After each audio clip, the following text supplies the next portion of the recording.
জুলাই সনদের জন্য ৫ আগস্ট পর্যন্ত আলটিমেটাম এনসিপির। ঐক্যমতে পৌঁছাতে সময় স্বল্পতা বিবেচনায় রাখার অনুরোধ কমিশনের। ফেব্রুয়ারিতে জাতীয় নির্বাচনের আশা বিএনপির, ভোটের মাধ্যমেই সঠিক পথে এগোবে দেশ, মন্তব্য মির্জা ফখরুলের।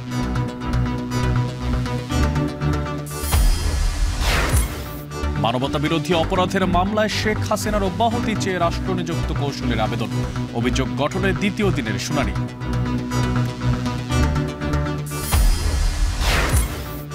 বাংলা ব্লকেট কর্মসূচিতেই পথ খুঁজে পায় জুলাই বিপ্লব। বৈষম্য বিরোধী ছাত্র আন্দোলন স্ফুলিঙ্গের মতো ছড়িয়ে পড়ে সারা দেশে।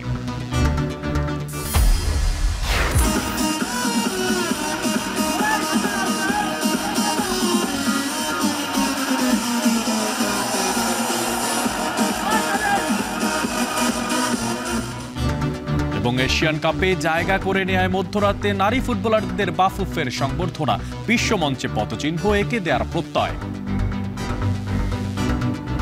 আমাদের উপর বিশ্বাস রাখবেন, আমরা আপনাদেরকে নিরাশ করব না। শুধু সাউথ এশিয়া না, আমরা যেন বিশ্বমঞ্চে দেশকে আরো অনেক দূর নিয়ে যেতে পারি।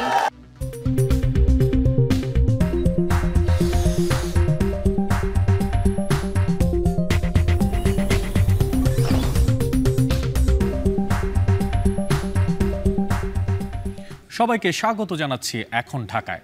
পুরো আয়োজনে আপনাদের সঙ্গে আছি আমি মশিউর অনিক। জুলাই সনদের জন্য ৫ আগস্ট পর্যন্ত আলটিমেটাম দিয়েছে জাতীয় নাগরিক পার্টির আহ্বায়ক নাহিদ ইসলাম। সকালে রাজশাহী থেকে নাটোর অভিমুখে জুলাই পদযাত্রায় অংশ নিয়ে এই কথা বলেন তিনি। একই সময় দলের দক্ষিণাঞ্চলের মুখ্য সংগঠক হাসনাত আব্দুল অভিযোগ করে বলেন, গণমাধ্যম দিয়ে প্রেক্ষাপট তৈরি করে বিপ্লবীদের হত্যার চেষ্টা চলছে। ৩রা আগস্ট এনসিপি তো এনসিপির ইশতেহার দেবে, কিন্তু জুলাই ঘোষণাপত্র আমরা সরকারের কাছ থেকে এই সময়ের মধ্যে পেতে চাচ্ছি এবং এটা সকল অংশীদারদেরকে সাথে নিয়েই যাতে জুলাই ঘোষণাপত্রটা জারি করা। যদি সরকার সেখানে ব্যর্থ হয়, আমরা অভ্যুত্থানের অন্যান্য অংশীদারদের সাথে কথা বলছি, তাহলে এই দায়িত্ব আমাদেরকে নিতে হবে। ঐক্যমত্যে পৌঁছাতে সময় স্বল্পতা বিবেচনায় রাখতে রাজনৈতিক দলগুলোকে অনুরোধ জানিয়েছে ঐক্যমত্য কমিশনের সহসভাপতি অধ্যাপক আলী রিয়াজ। সকালে ফরেন সার্ভিস একাডেমিতে দলগুলোর সাথে 10ম দিনের বৈঠকের সূচনা বক্তব্যে এই মন্তব্য করেন তিনি। আলী রিয়াজ বলেন, তারা কারো ওপর কিছু চাপিয়ে দিচ্ছেন না, এমনকি সব বিষয়ে একমত হওয়ারও প্রয়োজন নেই। বলেন, দ্রুত সময়ে যাতে জুলাই সনদ ঘোষণা করা যায়, এজন্য সবাইকে সময়ের স্বল্পতা বিষয়টি খেয়াল রাখতে হবে। দ্বিতীয় দফার 10ম দিনের এই বৈঠকে জরুরি অবস্থা ঘোষণা, উপজেলা পর্যায়ে অধীনস্থ আদালত সম্প্রসারণ ও সংসদে নারীর আসন বিষয়ক আলোচনা হবে বলে জানিয়েছে কমিশন।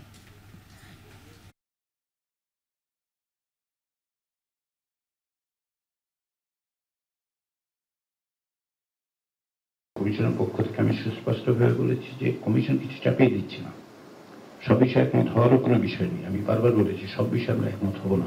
তার সবচেয়ে বড় উদাহরণ হচ্ছে এই যে প্রাথমিক পর্যায়ে যে 166টি, তার বাইরে যেগুলোর ব্যাপারে সুনির্দিষ্টভাবে অধিকাংশ দল বলেছেন এগুলো রাখা যাবে না। আমি একটা উদাহরণ দিই, মূলনীতির ক্ষেত্রে বহুত্ববাদ নিয়ে সকলেরই আপত্তি ছিল, দ্বিতীয় সংশোধিত ভাষ্যে সেটা ছিল না। কিংবা ধরুন পিপলস রিপাবলিক অফ বাংলাদেশ একটা অনুবাদ আমরা বলেছিলাম, সেটা গ্রহণযোগ্য হয়নি সকলের কাছে, বিভিন্ন বিবেচনায় আমরা সেটা আলোচনায় আনছি না। কিংবা ধরুন জনপ্রশাসন সংস্কার কমিশনের পক্ষ থেকে বলা হয়েছিল 4টে প্রদেশ করার ব্যাপারে, সেই আলোচনা তো দেখা গেছে প্রাথমিক আলোচনা সেটি অধিকাংশ দলের পক্ষ থেকে এই অবস্থায় বর্তমানে করার ব্যাপারে একমত হওয়ার ব্যাপারে একমত হওয়া যায়নি। সেটা আমি এটা আলোচনায় আনছি না। অনেক কিছু কিন্তু বাদ দিয়ে অগ্রসর হচ্ছে, কারণ সব বিষয়ে একমত হওয়া যাবে না, কোনো অবস্থাতেই যাবে না, সকল দল সকল। তবু আমাদের চেষ্টা করতে হবে যে এইগুলো বাদ দিয়ে যেই সমস্ত জায়গায় আমরা একমত হতে পারি সেই জায়গায় যেন আমরা আসতে পারি, সেই চেষ্টাটা আমাদের থাকতে হবে। জুলাই আগস্টের মানবতা বিরোধী অপরাধের মামলায় ক্ষমতাচ্যুত সাবেক প্রধানমন্ত্রী শেখ হাসিনা সহ 3 জনের বিরুদ্ধে অভিযোগ গঠনের বিষয়ে শুনানি আজ। এ বিষয়ে আন্তর্জাতিক অপরাধ ট্রাইব্যুনালে ব্রিফ হচ্ছে, সরাসরি চলে যাব সেখানে। ডিসচার্জ হিয়ারিং অর্থাৎ অভিযোগ থেকে অব্যাহতির শুনানিতে 2টি পয়েন্ট মূলত উল্লেখ করেছেন। একটি হলো যে এই যে 1973 সালে আন্তর্জাতিক অপরাধ ট্রাইব্যুনাল আইন, এটি একটি যুদ্ধাপরাধ আইন এবং এটি যুদ্ধকালীন সময়ে সংঘটিত অপরাধের জন্য তৈরি করা হয়েছিল, এটি ছিল ওনাদের আর্গুমেন্ট। আমরা বলেছি এই আইনের সেকশন 3 সাবসেকশন 1 এখানে সুস্পষ্ট করে বলা আছে যে এই আইন প্রণয়নের আগে অথবা পরে যদি কোনো মানবতা বিরোধী অপরাধ সংঘটিত হয় এই বাংলাদেশের টেরিটরির মধ্যে, তাহলে এই ট্রাইব্যুনাল উক্ত অপরাধের বিচার করতে পারবেন। অতএব এটি যে যুদ্ধ অপরাধের আইন, এটি এই আইনের আগাগোড়ার কোথাও বলা নাই। 2 নাম্বার, ওনারা বলেছিলেন যে এই মামলায় ওনার বিরুদ্ধে আনিত অভিযোগ অসত্য, মানে মিথ্যা। এক্ষেত্রে বিজ্ঞ চিফ প্রসিকিউটর ট্রাইব্যুনালকে জানিয়েছেন যে এটি সত্য কি মিথ্যা এটি নিরূপণের সময় চার্জ হিয়ারিং নয়। চার্জ হিয়ারিং হলো কোনো আইনগত সুস্পষ্ট ত্রুটি আছে কিনা, সত্য মিথ্যা নির্ধারণ হয় ট্রায়ালে। চার্জ ফ্রেম হলেই কেবল বিচার হবে কি হবে না সেটা নির্ধারণ করা হবে। অতএব উনি যে অভিযোগ এনেছেন, উনি যে কথা বলেছেন যে এটি অসত্য, সেটা নির্ধারণ হবে যদি চার্জ ফ্রেম হয়, তারপরে বিচারে গিয়ে। সেজন্য ওনার এই সাবমিশন গ্রহণযোগ্য নয়, এটি আমাদের পক্ষ থেকে বিদ্যুৎ চিফ প্রসিকিউটর বলেছেন। ওয়াইড স্প্রেড অ্যান্ড সিস্টেম্যাটিক মানে হলো যে ইন্টারন্যাশনাল ক্রাইমসের ডেফিনেশনে পড়তে গেলে মানবতা বিরোধী অপরাধের ক্ষেত্রে কোনো অপরাধ কোনো একটি জায়গায় সংঘটিত হয়ে সেটি সারা দেশব্যাপী ছড়িয়ে পড়তে হয় এবং সকল হত্যাকাণ্ড একই প্যাটার্নে হতে হয়। এটাই হলো সিস্টেম্যাটিক অ্যান্ড ওয়াইড স্প্রেড। এই ঘটনাটি ঘটে নাই মর্মে উনি বলেছেন। আমাদের বক্তব্য একই, যে এটি ঘটেছে কি ঘটে নাই সেটি নির্ধারিত হবে ট্রায়ালে গিয়ে। অতএব চার্জ ফ্রেম হলেই বোঝা যাবে, যখন সাক্ষ্য আসবে, যখন ডকুমেন্টারি এভিডেন্স ট্রাইব্যুনালে উপস্থাপন হবে, তখন বোঝা যাবে যে এটি ঘটেছে কি ঘটে নাই। সেজন্য আমরা চার্জ ফ্রেমের আবেদন করেছি। রাজাকারের বাচ্চা যে বক্তব্য সেটিকে অপব্যাখ্যা করা হয়েছে। 2 নম্বর হচ্ছে যে পুলিশ হত্যা হয়েছে শত শত, সেটির বিষয়ে এখানে সেভাবে আসে না। এই পয়েন্টগুলো তুলেছে, এ ব্যাপারে প্রসিকিউশনের ব্যাখ্যা কি? রাজনৈতিক উদ্দেশ্য প্রণোদিত এটাও বলেছে যে আমাদের ব্যাখ্যা এটাই একই, সেটা হলো এটি সবকিছুই নির্ধারণ হবে বিচারে এসে। এখনো বিচার আনুষ্ঠানিকভাবে শুরু হয় নাই, বিচার শুরু হবে চার্জ গঠনের মধ্য দিয়ে। অতএব চার্জ গঠন না হলে এই কথাগুলো উনি যে বলছেন বা আমরা যে কথাগুলো অভিযোগগুলো এনেছি এটা সত্য কি নয় সেটি নিরূপণ হবে বিচারে। অতএব বিচার শুরু হোক চার্জ গঠনের মাধ্যমে, তখন দেখা যাবে এটা সত্য কিনা। যদি এটা সত্য না হয় তাহলে ওনারা খালাস পাবেন। একটা বিষয় যেটা হলো যে উনি 2টা চার্জ নিয়ে প্রশ্ন তুলেছেন। একটি হলো যে আশুলিয়া যে পুড়িয়ে মেরে ফেলার ঘটনাটা, এটাতে উনি বলেছেন সেখানটা ততক্ষণে চলে গেছেন। আর এটা হলো চাঙ্কারপুলের ঘটনা যখন ঘটেছে তখন উনি চলে গেছেন। এগুলোর বিষয়ে প্রসিকিউশনের ব্যাখ্যা কি?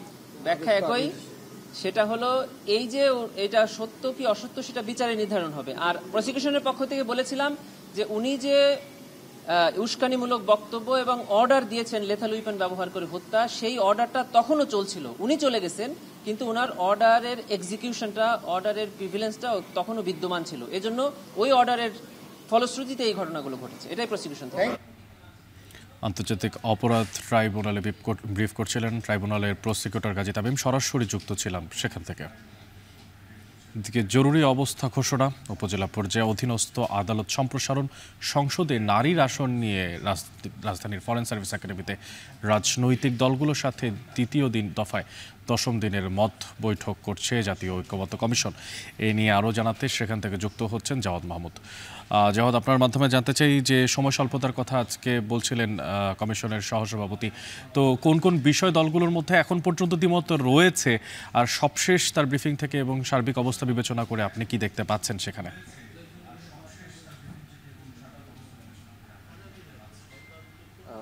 আপনি প্রথমে যেটি শুরু করেছিলেন যে এই যে সময় স্বল্পতা নিয়ে, সেটি নিয়ে একটু বলি। যেহেতু আজকে কিন্তু ঐকমত্য কমিশনের দ্বিতীয় দফার 10ম দিনের বৈঠক চলছে এবং সেখানে মূলত আবু সাইদের যে শাহাদাত বার্ষিকী আসছে সামনে জুলাইতে, এই ঐক্যমত্য কমিশনের সহসভাপতি অধ্যাপক আলী রিয়াজ তিনি বলেছিলেন যে তাদের একটি প্রথম দিকের একটি উদ্যোগ ছিল যে এই আবু সাইদের শাহাদাত বার্ষিকী উপলক্ষে তারা জুলাই সনদ ঘোষণা করবেন। কিন্তু কিছুদিন আগেই অর্থাৎ ঐক্যমত্য কমিশনের 4র্থ বা 5ম দিনের বৈঠকে তিনি বলেছেন আসলে বাস্তবতা যেখানে এসে দাঁড়িয়েছে দলগুলো অনেক মৌলিক বিষয় এখনও ঐক্যমত্যে পৌঁছাতে পারেনি, যার ফলে এই জুলাই মাসেই তারা জুলাই সনদটি ঘোষণা করতে পারবে কিনা সেটি নিয়ে এক ধরনের আশঙ্কা তিনি আসলে প্রকাশ করছেন। কিন্তু আজকে আবার তিনি বলেছেন যে তাদের যে প্রচেষ্টা সেটি যেমন অব্যাহত আছে এবং রাজনৈতিক দলগুলোর যে প্রচেষ্টা সেটি অব্যাহত রয়েছে। এবং তিনি সূচনা বক্তব্য দিয়েছেন এই 10ম দিনের বৈঠকের শুরুতে, সেখানে তিনি বলছেন যে সবাই আসলে সবার জায়গা থেকেই সর্বোচ্চ চেষ্টা করছেন এবং রাজনৈতিক দলগুলোর যে আকাঙ্ক্ষা সেটি ঐক্যমত্য কমিশন ধারণ করার চেষ্টা করছে বা তারা সেটি চেষ্টা করবে বলে জানিয়েছেন। আজকে মূলত আলোচ্য সূচিতে 3টি বিষয় রাখা হয়েছে। জরুরি অবস্থা ঘোষণা, যেটি সংবিধানের আর্টিকেল 114 অর্থাৎ 141-এর ক, খ, গ এই 3টি অনুচ্ছেদ নিয়ে আলোচনা হওয়ার কথা রয়েছে। যদিও আমাদের পূর্ব অভিজ্ঞতা থেকে যদি একটু বলি, যেহেতু এটি এনসিসির সাথে সম্পৃক্ত ছিল, সেটি যেহেতু এখনও পর্যন্ত সমাধান হয়নি, সেই বিষয়টি আজকে আলোচনায় স্থান পাবে কিনা সেটি হয়তো আমরা পরে জানতে পারবো। কিন্তু আরেকটি বিষয়, যেটি সংসদে নারীর আসন নিম্নকক্ষে 100 আসন নিয়ে সবাই ঐক্যমতে পৌঁছেছে, কিন্তু কোন প্রক্রিয়ায় সেটি হবে সেটি নিয়ে আজকে আলোচনার কথা রয়েছে। এবং আরেকটি বিষয় যেটি গুরুত্বপূর্ণ এসেছে, অধস্তন আদালত অর্থাৎ উপজেলা পর্যায়ে যে নিম্ন আদালতের কথা বলা হচ্ছে, বিকেন্দ্রীকরণ নিম্ন আদালতের, সেই বিষয়টি নিয়ে আলোচনা হবে যে উপজেলা পর্যায়ের জন্য নিম্ন আদালতের যে বিচার ব্যবস্থা সেটি নিয়ে যাওয়া যায়। এবং এখানে যেটি বলা হচ্ছে যে জনসংখ্যার ঘনত্ব, ভৌগোলিক সীমারেখা এই বিবেচনায় যাতে উপজেলা পর্যায়ে এই বিচার ব্যবস্থা নিয়ে যাওয়া যায় সেটি আলোচনা করা হচ্ছে। 3 তারিখে অর্থাৎ জুলাইয়ের 3 তারিখে বৈঠকটি হয়েছিল, সেখানে কিন্তু উচ্চ আদালতের যে বিকেন্দ্রীকরণ সেই বিষয়টি নিয়ে আলোচনা হয়েছে এবং সেটি নিয়ে রাজনৈতিক দলগুলোর মধ্যে এক ধরনের ঐক্যমত এসেছে। এবং আজকে সামগ্রিকভাবে এই 3টি এজেন্ডাই রাখা হয়েছে আলোচনায়, কিন্তু দিন শেষে আমরা হয়তো জানতে পারবো যখন ঐক্যমত্য কমিশনের সভাপতি এবং রাজনৈতিক দলগুলোর প্রতিনিধিরা এসে আমাদেরকে জানাবেন বা ব্রিফ করবেন, তখন হয়তো আমরা জানতে পারবো যে কী কী বিষয়ে তারা মূলত আলোচনা করেছেন। এই ছিল এখন পর্যন্ত আমার কাছে সবশেষ। ফেব্রুয়ারিতে এই অন্তর্বর্তী সরকার জাতীয় নির্বাচনের আয়োজন করবে বলে আশাবাদ ব্যক্ত করেছেন বিএনপি মহাসচিব মির্জা ফখরুল ইসলাম আলমগীর।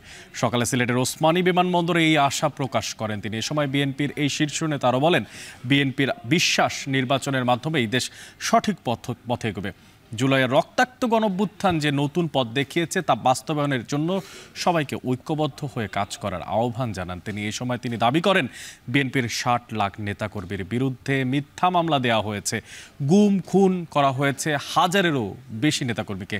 এর আগে সিলেট জেলা ও মহানগর বিএনপির আয়োজনে বিএনপির চেয়ারপারসন বেগম খালেদা জিয়ার সুস্থতার জন্য দোয়া ও আলোচনা সভায় অংশ নিতে সকাল 9টায় সিলেটে পৌঁছান মির্জা ফখরুল। আমরা আশা করি যে বাংলাদেশের মানুষ যে জন্য লড়াই করেছে তাদের গণতান্ত্রিক অধিকার ফিরে পাওয়ার জন্য, ইতিমধ্যে লন্ডনে ভারপ্রাপ্ত চেয়ারম্যান জনাব তারেক রহমানের সঙ্গে প্রধান উপদেষ্টা প্রফেসর ইউনূসের যে বৈঠক হয়েছে, সেই বৈঠকে মধ্য ফেব্রুয়ারিতে নির্বাচনের একটা মোটামুটি আলোচনা হয়েছে। আমরা সবাই আশাবাদী যে এই নির্বাচনের মধ্য দিয়ে দেশ জাতি গণতন্ত্রে ফিরে যাবে। 24-এর 7 জুলাই বৈষম্য বিরোধী আন্দোলনের এক চূড়ান্ত রূপ মোড় নেয়, যখন আন্দোলনের ব্যানারে বাংলা ব্লকেট কর্মসূচি তথা কোটা আন্দোলনের পুরো মোড়টাই ঘুরে যায়। এই দিনটিতে বিক্ষোভ শুধু রাজধানীতে সীমাবদ্ধ ছিল না, স্ফুলিঙ্গের মতো ছড়িয়ে পড়ে দেশের বিভিন্ন আনাচে কানাচে, বিশ্ববিদ্যালয় ক্যাম্পাস থেকে শুরু করে দেশের গুরুত্বপূর্ণ সড়ক মহাসড়কে। বাংলা ব্লকেটের গ্রহণযোগ্যতা ও শিক্ষার্থীদের যে অধিকার আদায়ের এই কর্মসূচির মধ্য দিয়েই জুলাই বিপ্লব তার পথ খুঁজে পেয়েছিল। বাকি গল্পটা জানাচ্ছে সহকর্মী জাওয়াদ মাহমুদ। বিশ্ববিদ্যালয়ের শিক্ষার্থীরা নেমে আসবেন এবং বাংলা ব্লকেট কর্মসূচিকে সফল করবেন।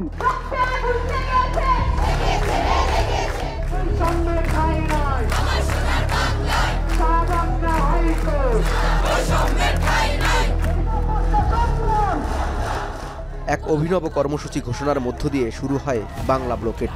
এরপর যা হবার কথা ছিল তাই হলো। 24 জুলাইয়ের শুরুতে কোটা সংস্কারের দাবিতে আন্দোলনরত শিক্ষার্থীদের ক্ষোভ স্ফুলিঙ্গের মতো ছড়িয়ে পড়ে দেশব্যাপী। জুলাইয়ের শুরু থেকে আমরা বারবার চিন্তা করছিলাম আমরা যে কর্মসূচিগুলো দিব সেই কর্মসূচিগুলো আমরা এখানে শব্দের খেলা খেলার চেষ্টা করব। আর বিগত সময়ে আন্দোলন সংগ্রাম বারবার ব্যর্থ হওয়ার কারণে, অবরোধ হরতাল লাগাতার দেওয়ার কারণে, সেগুলো সফলভাবে বাস্তবায়ন না হওয়ার কারণে সেগুলোর প্রতি মানুষের বিতৃষ্ণা তৈরি হয়েছিল। তো তখন আমরা আলাপ করছিলাম, মাহফুজের সাথে আমার আলাপ হচ্ছিল, আসিফের সাথে আমার আলাপ হচ্ছিল কী কর্মসূচি দেওয়া যায়। তখন প্রথমে আলাপ হয়েছে অবস্থান কর্মসূচি, আমরা শাহবাগে অবস্থান কর্মসূচি দেব। তখন এখানে সেকেন্ড লেয়ারে হচ্ছে হান্নান মাসুদ, রিফাত রশিদ, মাহিন সরকার, বাকি ওরাও ছিল। হান্নান মাসুদ থেকে আসছে, তখন বলছে ভাই আমরা হচ্ছে অবরোধ না বলে আমরা ব্লকেট বলি, একই সাথে এটা হচ্ছে বাংলা ব্লকেট। তো মূলত এই মাধ্যমেই হচ্ছে এভাবে শাহবাগে 6 জুলাই থেকে বাংলা ব্লকেট কর্মসূচিটা শুরু হয়।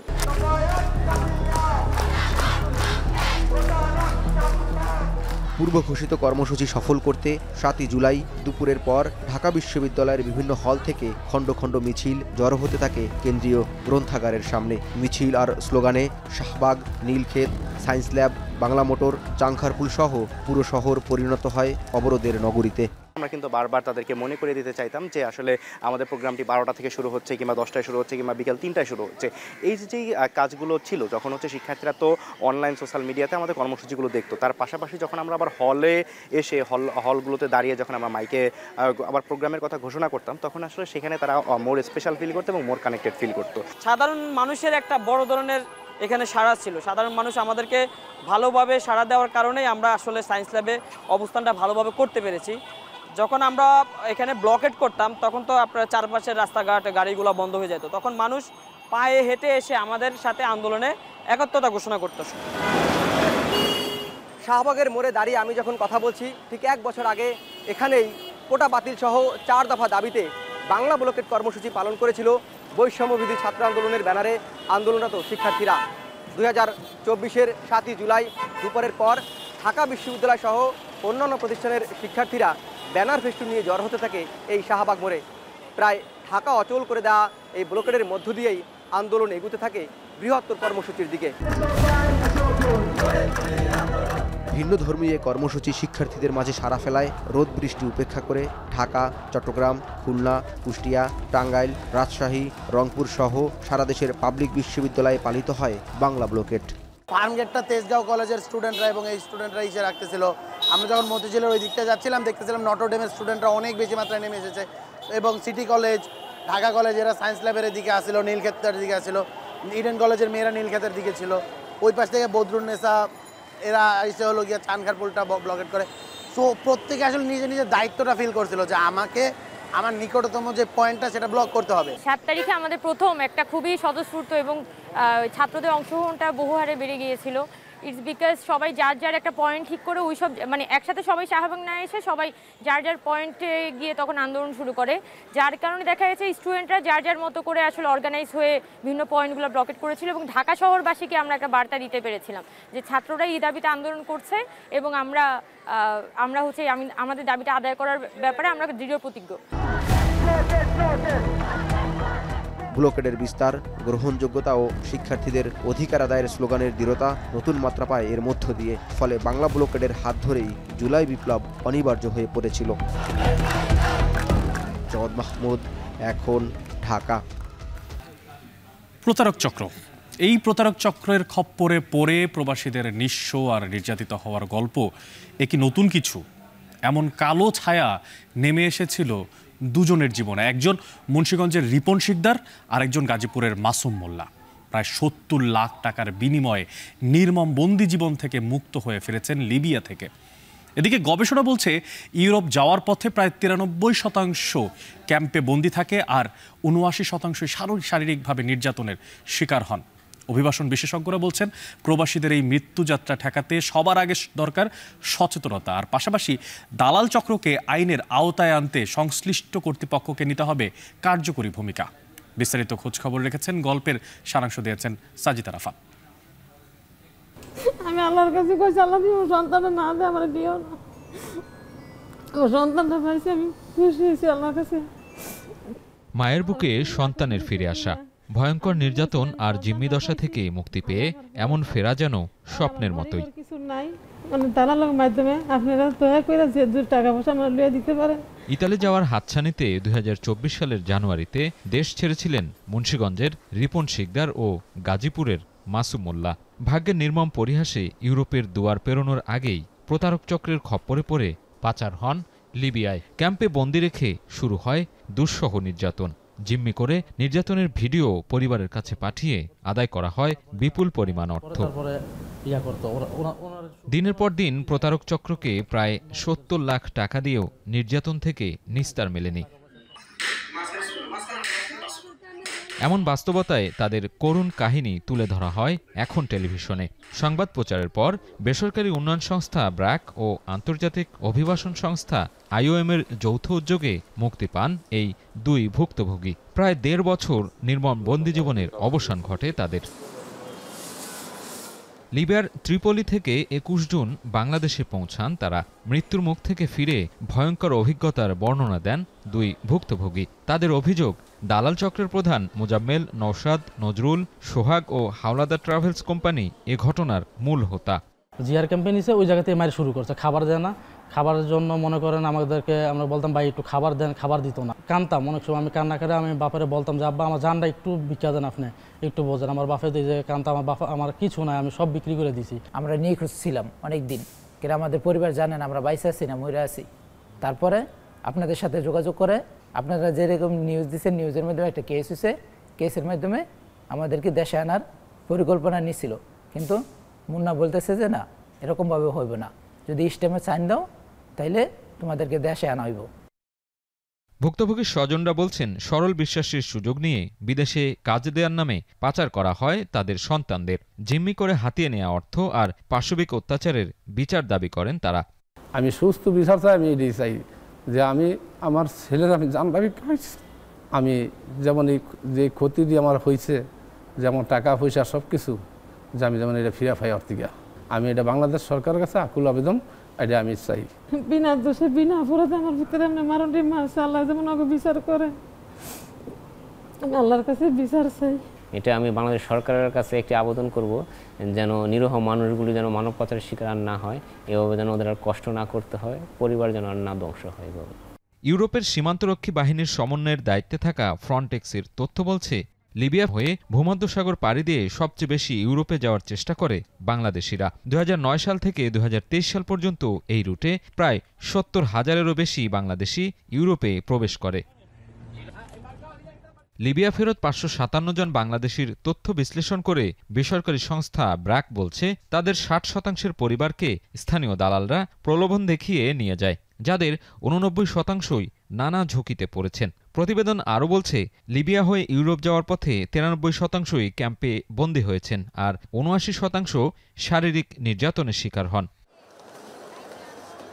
অভিবাসন বিশেষজ্ঞরা বলছেন, বিদেশ যাওয়ার স্বপ্নযাত্রা যেন মৃত্যুযাত্রায় পরিণত না হয়, তার জন্য সচেতনতা যেমন জরুরি, তেমনি এই সংকট কাটাতে দালাল চক্রের বিরুদ্ধে যথাযথ আইনের প্রয়োগ প্রয়োজন। বাংলাদেশের মতো দেশগুলোর জন্য আমি খুবই ভয়াবহ সংকট বলে, কারণ এটা কিন্তু আমাদের ভাবমূর্তি প্রশ্নবিদ্ধ করে এবং ভীষণ দুঃখজনক হচ্ছে যেই মানুষগুলো আপনি দেখেন অভিযোগ করে ফেরত আসে, তারা কিন্তু সবাই জেনে শুনে তারা জানে যে এইভাবে যেতে হবে। তারা এটাকে রীতিমতো এক ধরনের গেম মনে করে। কিছুদিন আগে অন্ততপক্ষে ২৫ জন বাংলাদেশের লাশ পচে গলে ফেরত এসছে সৈকতে। তো কাজেই আমি মনে করি যে আমরা ফেরত আসার পর বা বিপদে পড়াচ্ছে তার আগেই যাওয়ার আগে আসলে সচেতনতাটা খুব বেশি জরুরি। নির্মমতায় হাঁপিয়ে ওঠা জীবন থেকে মুক্তি মিললেও মানসিকভাবে দুঃস্বপ্ন তাড়িয়ে বেড়ায় নির্যাতিত প্রবাসীদের। এমন করুণ বাস্তবতায় যেন পর্যবসিত হতে না হয়, তার জন্য সংশ্লিষ্ট সবাইকে সচেতন হওয়ার আহ্বান অভিবাসন বিশেষজ্ঞদের। সাজিদ আরাফাত, এখন, ঢাকা। নোয়াখালীতে বন্ধের উপক্রম সরকারি হাসপাতালের কিডনি ডায়ালাইসিস ইউনিট। ডায়ালাইসিস ইউনিটের কার্যক্রম চালু রাখার দাবিতে মানববন্ধন করছে রোগীরা। এই নিয়ে আরও জানাতে নোয়াখালী জেনারেল হাসপাতাল থেকে যুক্ত হচ্ছে সহকর্মী নাসিম শুভ। শুভ, আপনার মাধ্যমে জানতে চাই যে কিডনি ডায়ালাইসিসের মতো এত গুরুত্বপূর্ণ একটা সেবা, জরুরি একটা সেবা বন্ধ কেন, এবং সেখানকার যারা আন্দোলনরতরা আছেন তারাই বা কি বলছেন? ২০১৮ সালের শেষের দিকে নোয়াখালীর যে ২৫০ শয্যা বিশিষ্ট নোয়াখালী জেনারেল হসপিটাল, সেখানে নোয়াখালী তৎকালীন আব্দুল মালিক উকিল মেডিকেল কলেজ, বর্তমান নোয়াখালী মেডিকেল কলেজ হসপিটালের তত্ত্বাবধানে নেফ্রোলজি বিভাগের তত্ত্বাবধানে চালু করা হয়েছিল কিডনি ডায়ালাইসিস ইউনিট। এবং এটি চালুর পর থেকে প্রতিদিনে অসংখ্য রোগী এখান থেকে কেউ বা নামমাত্র মূল্যে, কেউ আবার বিনামূল্যে তাদের ডায়ালাইসিস সেবা নিয়ে আসছিলেন। কিন্তু গত কয়েক মাস যাবৎ বিভিন্ন বেসরকারি হাসপাতালের মালিকরা মিলে একটি ষড়যন্ত্র করে পাশাপাশি ডাক্তারদের মধ্যে অভ্যন্তরীণ যে কোন্দল, সেই কোন্দলের রেশ ধরেই কিন্তু আজ সকালে ২৫০ শয্যা বিশিষ্ট নোয়াখালী জেনারেল হসপিটালের যিনি তত্ত্বাবধায়ক রয়েছেন তিনি ঘোষণা দিয়েছেন যে আজ দুপুরের পর থেকে কিডনি ডায়ালাইসিস ইউনিটটি বন্ধ থাকবে। যার ফলশ্রুতিতে কিন্তু এখানে যারা সেবা নিতে এসেছেন রোগীরা এবং রোগীদের স্বজনরা যারা রয়েছেন তারা সকলেই মিলে কিন্তু বিক্ষোভ করছেন, মানববন্ধন করছেন এবং তারা বৃষ্টিতে ভিজে কিছুক্ষণ আগে প্রথমে হসপিটালের সামনে মানববন্ধন করেছিলেন। তার পরবর্তীতে তারা তত্ত্বাবধায়কের কার্যালয়ে গিয়েছেন। সেখান থেকে তারা কিছুক্ষণ আগেই জেলা প্রশাসক কার্যালয়ের অভিমুখে রওনা হয়েছেন। তাদের দাবি হচ্ছে এই কিডনি ডায়ালাইসিস ইউনিটটি বন্ধ হলে যে সকল রোগীরা, গরিব রোগীরা নামমাত্র মূল্যে সেবা পেত এবং একদম অনেকে বিনামূল্যে সেবা পেত, তারা আসলে অন্য কোথাও সেবা নেওয়ার কোনো তাদের সুযোগ নেই, যার ফলশ্রুতিতে তারা আসলে চিকিৎসা করাতে পারবে না। পাশাপাশি আমরা কথা বলেছি রোগীদের স্বজনদের সাথে, তারা বলেছেন এখানে কিছু চিকিৎসক ছিলেন যারা আসলে তাদের অভ্যন্তরীণ যে কোন্দল, সেই কোন্দলের জের ধরে প্রাইভেট চেম্বারে তারা আসলে এখানে বিভিন্ন চিকিৎসা তারা সেখানে দিতে চান, যেটি আসলে বন্ধ হওয়ার উপক্রম হয়েছিল প্রাইভেট চেম্বারে চিকিৎসা, যার কারণে কিন্তু তারা অনেকটা ক্ষুব্ধ হয়ে তারা চাচ্ছেন এই প্রতিষ্ঠানটি যাতে বন্ধ হয়ে যায় এবং সেজন্য কিন্তু তারা বিভিন্ন সরকারি বেসরকারি সংস্থা দিয়ে এই কিডনি ডায়ালাইসিস ইউনিটে যারা দায়িত্বরত রয়েছেন তাদেরকে হয়রানি করছেন, যার ফলশ্রুতিতে কিন্তু এটি বন্ধ হওয়ার সিদ্ধান্ত নেওয়া হয়। আমি আপনার মাধ্যমে জানিয়ে রাখি এই ডায়ালাইসিস ইউনিটটি কিন্তু 2018 সালে যখন প্রতিষ্ঠিত হয়েছিল তারপর থেকে কিন্তু আব্দুল মালেক উকিল মেডিকেল কলেজ, তৎকালীন বর্তমান নোয়াখালী মেডিকেল কলেজ, তাদের সমন্বয়ে কিন্তু এখানে এই প্রতিষ্ঠানটি চালু ছিল এবং এখানে প্রত্যেক মাসে রোগীদের জন্য বিনামূল্যে প্রায় 10 লাখ টাকার উপরে যেই ওষুধ সরবরাহ করা হতো, সেটি কিন্তু হাসপাতাল থেকে একটি ওষুধও কিন্তু সরবরাহ করা হতো না, সেটি বিভিন্ন জনে দানে অনুদানে কিন্তু এই প্রতিষ্ঠানটি এতদিন চালু ছিল। কিন্তু এখন হুট করে এই প্রতিষ্ঠানটি বন্ধ করে দেওয়ার যে সিদ্ধান্ত নিয়েছে তার প্রতিবাদ জানিয়েছেন রোগীরা এবং স্বজনরা। তারা বলছেন এটি যাতে কোনোভাবে বন্ধ না হয় এবং এটি বন্ধ হলে তাদের যেই চিকিৎসা সেবা সেটি কিন্তু তারা স্বাভাবিকভাবে নিতে পারবেন না। তো এই ছিল আসলে নোয়াখালীর 250 শয্যা বিশিষ্ট নোয়াখালী জেনারেল হসপিটালের কিডনি ডায়ালাইসিস ইউনিট থেকে আমার কাছে এখন অব্দি সব শেষ। এদিকে নেত্রকোনায় রেলওয়ের জায়গা দখলমুক্ত করতে অবৈধ স্থাপনা উচ্ছেদে অভিযান চলছে। এ নিয়ে আরও জানাতে নেত্রকোনার সাতপাই রেলগেট এলাকা থেকে যুক্ত হচ্ছেন রিফাত আহমেদ রাসেল।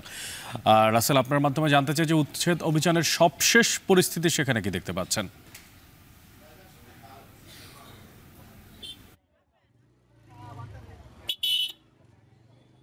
অনেক আপনি যেমনটা বললেন যে নেত্রকোনায় কিন্তু আজকে সকাল থেকেই রেলওয়ের যে পূর্ব নির্ধারিত যে উচ্ছেদ অভিযান, সেই উচ্ছেদ অভিযান কিন্তু শুরু হওয়ার কথা ছিল। তবে এখানকার যে স্থানীয় যে ব্যবসায়ীরা রয়েছেন বা এখানকার যারা স্থানীয়রা রয়েছেন তারা যেমনটা জানিয়েছেন যে তারা দীর্ঘদিন ধরে অর্থাৎ 30 বছরের বেশি সময় ধরে নেত্রকোনা এই সাতপাই বড় স্টেশন রেলের জায়গার পাশে কিন্তু তারা কাঁচা বাজার থেকে শুরু করে নিত্য প্রয়োজনীয় সামগ্রীর বাজার করে কিন্তু ব্যবসায় প্রতিষ্ঠান পরিচালনা করে আসছিলেন।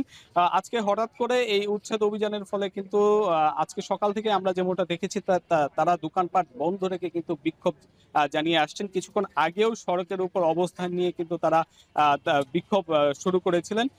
এখন আইন শৃঙ্খলা বাহিনী এবং সেনাবাহিনীর মধ্যস্থতায় তাদের কিন্তু সড়ক থেকে সরিয়ে ফেলা হয়েছে। এখন পর্যন্ত আসলে উচ্ছেদ অভিযান শুরু না হলেও কিন্তু সকাল থেকে আইন শৃঙ্খলা বাহিনী এবং রেলওয়ে কর্তৃপক্ষ কিন্তু তারা উচ্ছেদ অভিযান শুরু করার জন্য তৎপরতা চালিয়ে যাচ্ছিলেন। আমি যদি আপনাকে একটু বলে রাখি, গত মাসের 15ই মে এই নেত্রকোনা রেল স্টেশনের পাশেই কিন্তু তাদের উচ্ছেদ অভিযান শুরু হওয়ার কথা ছিল। পরবর্তীতে স্থানীয়দের বাধার পরিপ্রেক্ষিতে এবং স্থানীয় প্রশাসনের আবেদনের পরিপ্রেক্ষিতে প্রায় 1 মাস বেশি সময় কিন্তু তারা সময় পেয়েছিলেন। আজকে আবার এখানকার যে স্থানীয় ব্যবসায়ীরা রয়েছেন তারা নতুন করে দাবি জানাচ্ছেন। এইখানকার যারা ব্যবসায়ী রয়েছেন তারা যেমনটা বলছেন যে আসলে এখানে প্রায় শতাধিকের উপরে ব্যবসায়ী রয়েছেন, তাদেরকে হঠাৎ করে যদি উচ্ছেদ করা হয় তাহলে তাদের ব্যবসা বাণিজ্য থেকে শুরু করে পরিবারের উপর কিন্তু তার প্রভাব পড়বে। এবং এই যে ব্যবসায়ীরা যারা রয়েছেন তারা যেমনটা বলছেন যে আসলে তাদের আরো 3 মাস সময় দাবি করছেন। এই 3 মাসের মধ্যে রেলওয়ে কর্তৃপক্ষ থেকে ইজারা যে প্রক্রিয়া রয়েছে বা অন্যান্য সরকারি প্রক্রিয়া শেষে কিন্তু তারা বৈধ ভাবেই কিন্তু এখানে ব্যবসায় প্রতিষ্ঠান পরিচালনা করতে চাচ্ছেন। এখন পর্যন্ত যারা অবৈধ রয়েছে তারা সেনাবাহিনী এবং রেলওয়ে কর্তৃপক্ষের সাথে কথা বলছেন এবং এই কথার পরিপ্রেক্ষিতেই আসলে নির্দিষ্ট সময়টুকু বের হবে যে আজকে কি তারা উচ্ছেদ অভিযান শুরু করতে পারবে কিনা, না ব্যবসায়ীরা এই অভিযান অব্যাহত রাখবে, তেমনটা কিন্তু কিছুক্ষণ পরেই জানা যাবে। তো এই ছিল আমার কাছে নেত্রকোনা থেকে রেলওয়ে উচ্ছেদের সর্বশেষ। অনিক, নেত্রকোনা থেকে যুক্ত ছিলেন সহকর্মী রিফাত আহমেদ রাসেল। পুরনো প্রতিষ্ঠান সাইফ পাওয়ারটেককে সরিয়ে 17 বছর পর চট্টগ্রাম বন্দরের নিউ মোরিং কন্টেইনার টার্মিনাল পরিচালনায় দায়িত্ব নিয়েছে নৌবাহিনীর মালিকানাধীন প্রতিষ্ঠান চট্টগ্রাম ড্রাই ডক লিমিটেড। রোববার রাত থেকে এনসিটি পরিচালনার দায়িত্ব নেয় প্রতিষ্ঠানটি। চট্টগ্রাম বন্দর কর্তৃপক্ষ বলছে অপারেটর পরিবর্তন হলেও নতুন ব্যবস্থাপনায় এনসিটি পরিচালনায় তেমন কোনো পরিবর্তন আসেনি। নতুন ব্যবস্থাপনায় আগের অপারেটর সাইফ পাওয়ারটেক ও চট্টগ্রাম বন্দরের জনবল ও শ্রমিক কর্মচারীরাই কাজ করছে। সংযুক্ত আরব আমিরাতের টার্মিনাল অপারেটর ডিপি ওয়ার্ল্ডকে এনসিটি পরিচালনার ভার দেওয়ার আগে নৌবাহিনীর মালিকানাধীন প্রতিষ্ঠানটি এনসিটি পরিচালনা করবে। বিগত আওয়ামী সরকারের আমলেই এনসিটি ডিপি ওয়ার্ল্ডের হাতে ছেড়ে দেওয়ার প্রক্রিয়া শুরু হয়। বন্দরের শ্রমিক কর্মচারী সহ রাজনৈতিক দলগুলো বিরোধিতা করলেও অন্তর্বর্তী সরকার সেই প্রক্রিয়া এগিয়ে নেয়। আগামী নভেম্বরে চুক্তি হবে বলে আশা করা যাচ্ছে। এবার আন্তর্জাতিক প্রসঙ্গ। ইসরায়েল বিরোধী অবস্থান জোরালো করার হুমকি দিল ইরান সমর্থিত ইয়েমেনের হুথি এবং লেবাননের হিজবুল্লাহ। হুথিরা কেবল হুমকি দিয়ে ক্ষান্ত নেই, গাজায় আগ্রাসনের প্রতিশোধ নিতে তেল আবিব ও বেন গুরিয়ান আন্তর্জাতিক বিমানবন্দরে ব্যালিস্টিক ক্ষেপণাস্ত্র হামলা করেছে তারা। এছাড়া হুথি হামলায় লোহিত সাগরে লাইবেরিয়ার পতাকাবাহী এবং গ্রিক মালিকানাধীন বাণিজ্যিক এক জাহাজ ক্ষতিগ্রস্ত হয়েছে। জবাবে হুথি নিয়ন্ত্রিত 3টি বন্দর, একটি জাহাজ এবং একটি বিদ্যুৎ কেন্দ্রে হামলার দাবি করেছে ইসরায়েল। তবে হামলা প্রতিহতের পাল্টা দাবি করেছে হুথিরা। তৌহিদুর রহমান জানাচ্ছেন বাকিটা। ফিলিস্তিনের অবরুদ্ধ গাজা উপত্যকায় আগ্রাসন না থামানোয় নতুন করে ইসরায়েল বিরোধী অবস্থান জোরালো করল ইয়েমেনের হুথিরা। হাইপারসনিক ব্যালিস্টিক ক্ষেপণাস্ত্র দিয়ে ইসরায়েলের তেল আবিব ও বেন গুরিয়ন আন্তর্জাতিক বিমানবন্দরে হামলার দাবি করছে ইরান সমর্থিত ইয়েমেনের এই সশস্ত্র গোষ্ঠীটি। এর আগেও বেন গুরিয়ন বিমানবন্দরে কয়েক দফা ক্ষেপণাস্ত্র হামলা চালিয়েছে তারা। نفذت القوة الصاروخية في القوات المسلحة اليمنية عملية عسكرية نوعية استهدفت مطار اللد في منطقة يافا المحتلة। রোববার ইসরায়েলি ভূখণ্ডে হামলা চালানো ছাড়াও লোহিত সাগর দিয়ে চলাচলকারী বাণিজ্যিক জাহাজও লক্ষ্যবস্তু করেছে হুথি বাহিনী। এতে ড্রোন ও গ্রেনেড হামলায় লোহিত সাগরের ইয়েমেন উপকূল দিয়ে যাওয়ার সময় লাইবেরিয়ান পতাকাবাহী এবং গ্রিক মালিকানাধীন জাহাজ ক্ষতিগ্রস্ত হয়েছে। আগ্রাসন না থামালে আগামীতে আরও কঠোর হওয়ার হুঁশিয়ারিও দিয়েছে তারা। وقف العدوان على غزة ورفع الحصار عنها وإنا بعون الله مستعدون وجاهزون للتعامل مع أي تطورات قد تحدث خلال الأيام المقبلة। হুথিদের হামলায় লোহিত সাগরে 2টি বাণিজ্যিক জাহাজ ক্ষতিগ্রস্ত হলেও ক্রু সদস্যদের নিরাপদে সরিয়ে নেওয়া সম্ভব হয়েছে বলে জানিয়েছে যুক্তরাজ্যের maritime trade operations UKMTO. Israel এবং হুথিদের মধ্যে উত্তেজনা বাড়ায় অঞ্চলটি দিয়ে চলাচলকারী সব নৌযানকে সর্বোচ্চ সতর্কতা অবলম্বনের পরামর্শও দিয়েছে সংস্থাটি। প্রায় 1 মাস পর রোববার রাতে ইয়েমেনের হুদাইদা, রাস ইসা ও সালিফ বন্দরে হামলা চালিয়েছে ইসরায়েল। হামলায় হুথি নিয়ন্ত্রিত রাস ইসা বন্দরে থাকা রাডার সিস্টেম বহনকারী জাহাজ, গ্যালাক্সি লিডার এবং রাসকান্তি বিদ্যুৎ কেন্দ্র ক্ষতিগ্রস্ত হয়েছে বলে দাবি করছে ইসরায়েলি সেনাবাহিনী। যদিও বিমান প্রতিরক্ষা ব্যবস্থার মধ্য দিয়ে ইসরায়েলি হামলা সফলভাবে প্রতিহতের দাবি করছে হুথিরা। এদিকে গত নভেম্বরে লেবাননের সশস্ত্র গোষ্ঠী হিজবুল্লাহর সঙ্গে যুদ্ধবিরতির পরও তা লঙ্ঘন করে দেশটিতে দফায় দফায় হামলা চালাচ্ছে ইসরায়েল। এই অবস্থায় হিজবুল্লাহ জানিয়েছে ইসরায়েলি আগ্রাসন না থামলে এবং দক্ষিণ লেবানন থেকে ইসরায়েলি সেনাবাহিনীদের প্রত্যাহার না করলে কিছুতেই অস্ত্র সমর্পণ করবে না তারা।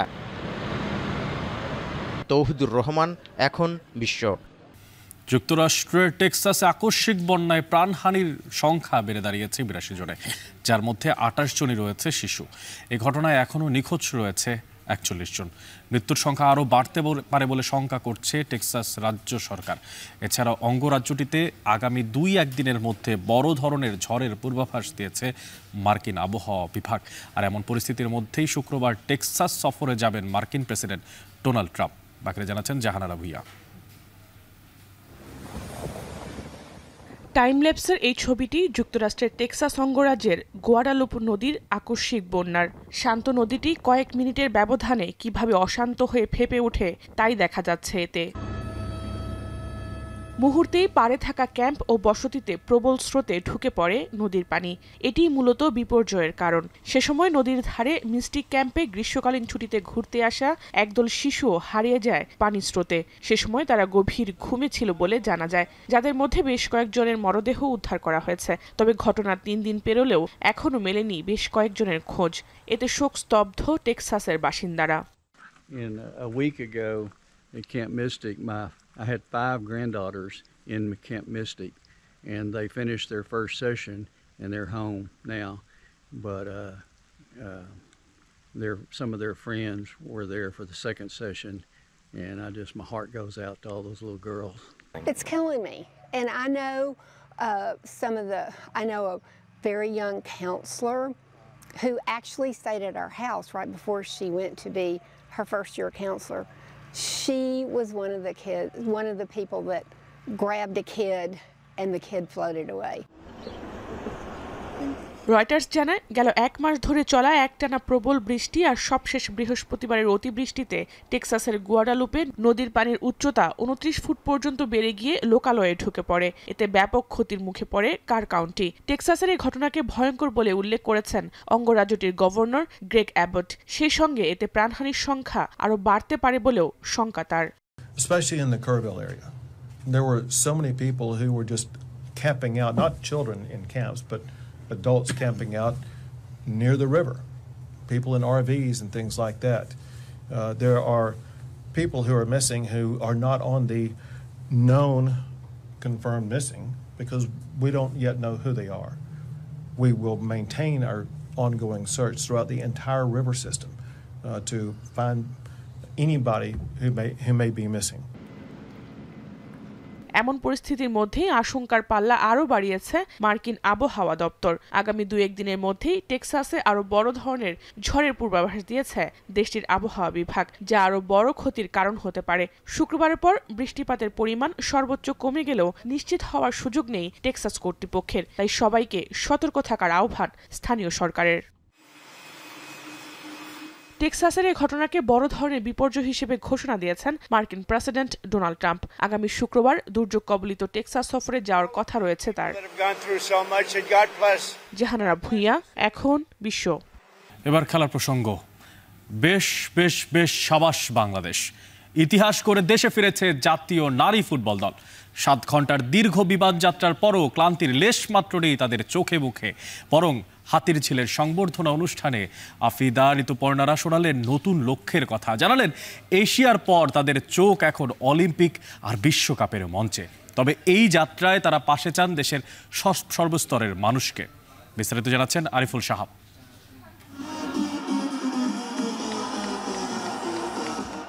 মোরা ঝঞ্ঝার মতো উদ্দাম, মোরা বিধাতার মতো নির্ভয়, মোরা আকাশের মতো বাধাহীন। কলসিন্দুর কিংবা প্রত্যন্ত অঞ্চল থেকে এশিয়ান কাপের চূড়ান্ত মঞ্চে বাংলাদেশের নারী ফুটবলারদেরকে এমন পংক্তি বা উপমায় বিশেষায়িত করা যায়। প্রতিবন্ধকতা জয় করে প্রতিনিয়ত ইতিহাস গড়ার খেলায় মেতে ওঠা যেন ঋতুপর্ণা তহুরা খাতুনদের অভ্যেসে পরিণত হয়েছে। ছাদখোলা বাসে সংবর্ধনা পেয়ে অভ্যস্ত নারী ফুটবল দলের কাছে এবারের সংবর্ধনা হয়তো তেমন কিছুই নয়। তবে বিমানবন্দর থেকে হাতির ঝিল, সমর্থকদের ভালোবাসায় সিক্ত হয়ে গুনগুন করতেই পারেন আফিদারা এই পথ যদি না শেষ হয় এর চরণগুলি। প্রায় 7 ঘন্টার ফ্লাইট, তবে আফিদাদের যেন ভ্রমণ ক্লান্তি বলে কিছু নেই। নতুন ইতিহাসকে সঙ্গী করে দেশে ফেরার পর ঋতুপর্ণা আফিদারা দিলেন বিশ্বজয়ের আশ্বাস। এখানে উপস্থিত সকলকে অসংখ্য ধন্যবাদ এত রাতে আমাদেরকে রিসিভ করার জন্য, এত সুন্দর একটা আয়োজন করার জন্য। আজকে আমাদের এই সাফল্য একদিনে আসে নাই। বাংলাদেশের মেয়েরা জানি কিভাবে কঠিন পরিস্থিতি ফাইট করতে হয়। আপনারা আমাদের উপর বিশ্বাস রাখবেন, আমরা আপনাদেরকে নিরাশ করব না। আমরা শুধু এশিয়া না, আমরা বিশ্ব মঞ্চে বাংলাদেশকে নিয়ে যেতে চাই। রোম একদিনে তৈরি হয়নি, প্রবাদটা কম বেশি সবার জানা। দেশের ফুটবলে এমন গৌরবগাথা বয়ে নিয়ে আসার মাস্টারমাইন্ড কোচ পিটার বাটলার সবাইকে কৃতিত্ব দেওয়ার পাশাপাশি কঠিন সময়ের রোমন্থন করতে গিয়ে প্রবাদটাই যেন তুলে ধরলেন। Over the last 9 to 12 weeks, this is the culmination of a lot of hard work which has gone in over the last year. We've had our ups and downs, we've had a tumultuous situation, but without the players, the girls, we won't be here. নারী ফুটবলারদের অর্জন অসাধারণ, গৌরবের, অনুপ্রেরণার। সংস্কৃতি উপদেষ্টা, প্রশাসক কিংবা আমিনুল হকদের অভিব্যক্তি এমনই। তারা বিশ্বাস করেন আফিদা ঋতুপর্ণারাই একদিন বিশ্বজয় করবে।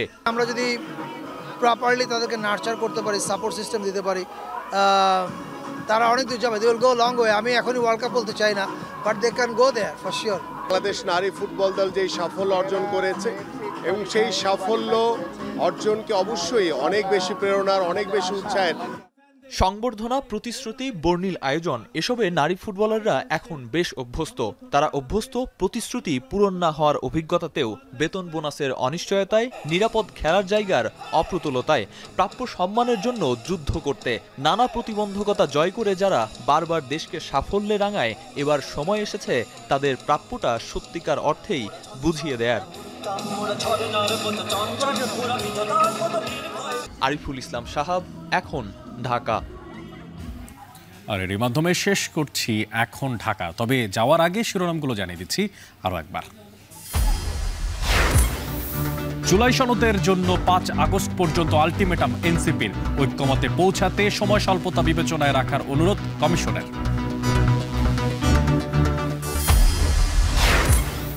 ভোট পেছানোর কথা বলেনি জামায়াত, দাবি গ্রহণযোগ্য পরিবেশের।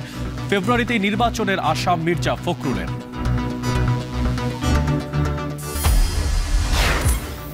মানবতাবিরোধী অপরাধের মামলায় শেখ হাসিনার বিরুদ্ধে অভিযোগ গঠনের আদেশ 10 জুলাই। বিচার চলতে কোনো বাধা নেই জানালো প্রসিকিউশন। বাংলা ব্লকেট কর্মসূচিতেই পথ খুঁজে পায় জুলাই বিপ্লব। বৈষম্য বিরোধী ছাত্র আন্দোলন স্ফুলিঙ্গের মতো ছড়িয়ে পড়ে সারা দেশে।